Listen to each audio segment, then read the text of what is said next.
হাজারো যুবকের চাহিদা বা স্বপ্ন। এই সেই হযরত শাহজালাল আন্তর্জাতিক বিমানবন্দর। তার কারণ কি বলছি, এই বিমানবন্দরের মাধ্যমে হাজারো যুবকেরা প্রবাসে গিয়ে থাকে তাদের স্বপ্ন পূরণ করতে। আবার অনেক প্রবাসীর কাছে এটাই সমাপ্তির ঘোষণা ঘটে। আজকে আপনাদেরকে এমনই একটা গল্প বলবো, যে লোকটা আমার বয়সে দীর্ঘ 30টা বছর প্রবাসী জীবনে কাটিয়েছে। সে তার পরিবারকে কিনা দিয়েছে টাকা পয়সা, শান্তি, যে যেটা চেয়েছে ঠিক সেটাই দিয়েছে। বিনিময়ে সে কি পেয়েছে? কষ্ট, দুঃখ। কেন বলছি? তার লাইফ থেকে 30টা বছর চলে গেছে। এটা কি কেউ দিতে পারবে?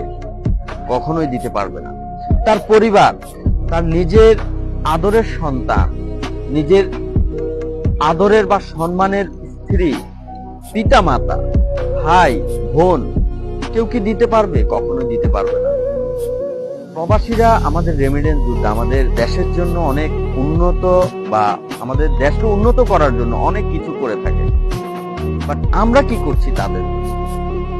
আমরা তাদেরকে ফোনে বলি আমার জন্য এটা দাও ওইটা দাও, যদি না দিতে পারে আমরা রাগ করি, আমরা তার সাথে মেজাজ দেখাই। কিন্তু কখনো আমরা যারা দেশে আছি আমরা এটা বুঝতে চেষ্টা করি না যে একটা প্রবাসীরও কিন্তু মন চায় তার সাধ্যের বাহিরেও কিছু দিতে পারে না সে। তারও কিন্তু মন চায় ভালো পোশাক আশাক করতে, তারও মন চায় একটু ফিটফাট করে থাকতে, কিন্তু তার দ্বারা কিন্তু সম্ভব হয় না, কারণ সে প্রবাসী। তার দুঃখটা কেউ বুঝতে চায় না। আর আরেকটি কথা হলো, যে লোকটার কথা বলছি সেই লোকটি দীর্ঘ 30টা বছর প্রবাস জীবন শেষ করে আজকে সেই প্রবাস জীবনের ইতি টেনেছে। আর সেটার জন্য আসলে আমি হযরত শাহজালাল আন্তর্জাতিক বিমানবন্দরে উপস্থিত হয়েছি। আমার প্রাণপ্রিয় শ্রদ্ধেয় একজন মানুষ, আমি নামটা উল্লেখ করছি না আপাতত, তাকে রিসিভ করতে আমি আসছি এই আন্তর্জাতিক বিমানবন্দরে ঢাকাতে। তো দোয়া করি বাকি জীবনগুলো উনি স্বাচ্ছন্দ্য ভাবে কাটুক, এটাই দোয়া করি ওনার জন্য। আল্লাহ তাআলা ওনার দীর্ঘ হায়াত দান করুক, এটাই দোয়া করি সবসময়। সকল প্রবাসীদের জন্য দোয়া করি।